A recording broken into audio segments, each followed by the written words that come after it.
this is, my soulmate. We're talking about my partner. That's when I dropped to the floor and I literally cried all the way until I got home. Linda Tran from San Jose, California, wants to warn about blood clots after her fiance's death. We met the summer of 2007. I had the biggest crush on him, and yeah, the rest is history. He's a gentleman. He's very sporty, very friendly. He's just a great person. Over the years, there were signs that something was off with Chris's health. The first sign was he started coughing up blood. He went to his general physician and they believed that he had pneumonia. So they just treated him with antibiotics.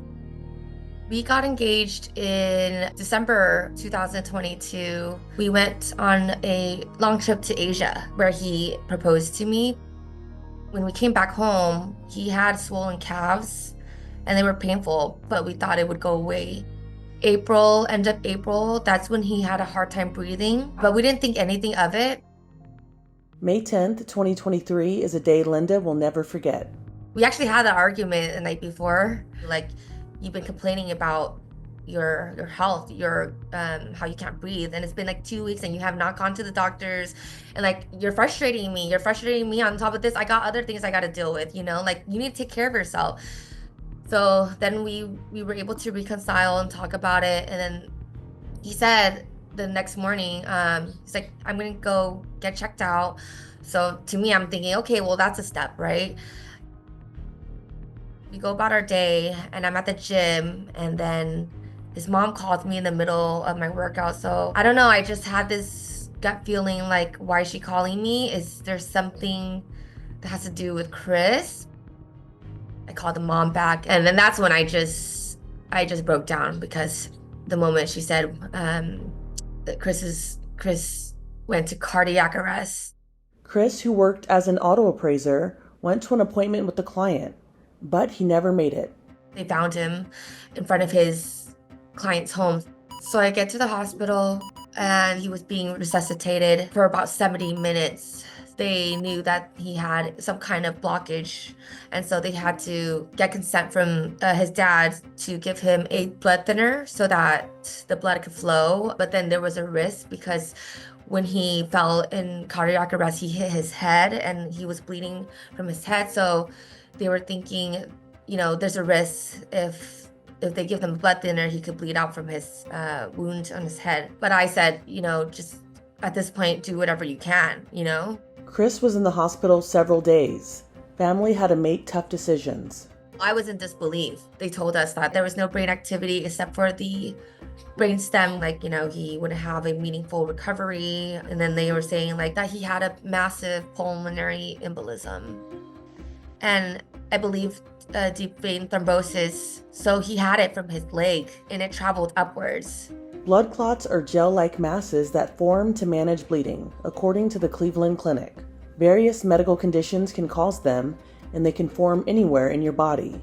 Oftentimes, they can prevent blood flow and cause serious medical issues. On the 24th, May 24th at 4:44 p.m., he passed, took his last breath. I felt numb. It was a shock. Yeah, I was definitely in disbelief, like, wow, that's it. There's no going back. I was with his family and I couldn't stop crying for hours. Like, it was just something that I didn't want to accept. He left and transitioned peacefully, but then moving forward, I had no idea what was going to happen. I definitely had to go through the grief, had to process everything after the fact. The dynamic with the family, friends, going through counseling, trying to figure out my new reality.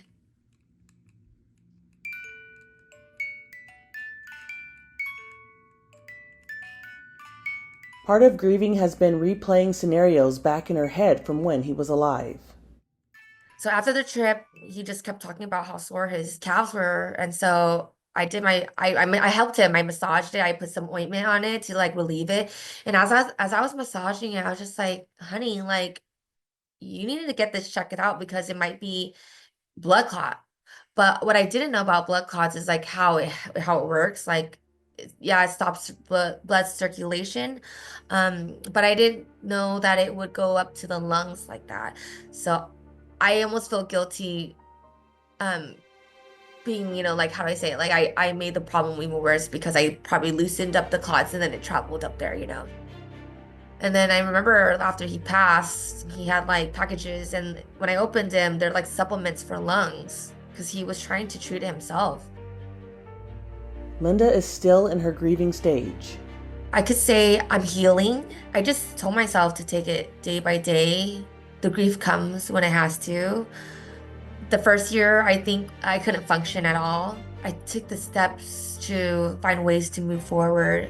I just learned that grief is going to be there with you forever. And the more that I began to accept that he's passed, and I started learning to, be more compassionate with myself.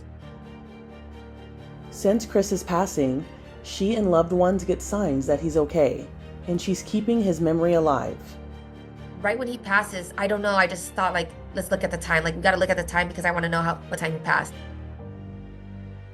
It was 4:44. Now I use that as my angel number. I don't know if you heard of angel number. So every time I see 444 anywhere, I just, that's my connection with me and Chris. Like, I know he's there. There's just like multiple friends coming to me saying like, oh, he seems okay. Like, don't worry, everything's gonna be okay. Because of my spirituality, I could say I'm doing better. The grief is always there, but I can still move forward living my day-to-day life, knowing that his spirit and his presence is still around, Like, had I not have that connection, I honestly don't know where I'd be today. Linda uses social media to spread awareness about blood clots.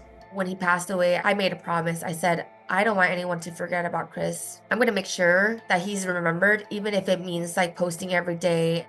Now it has led into this sense of like fulfillment or purpose coming from this.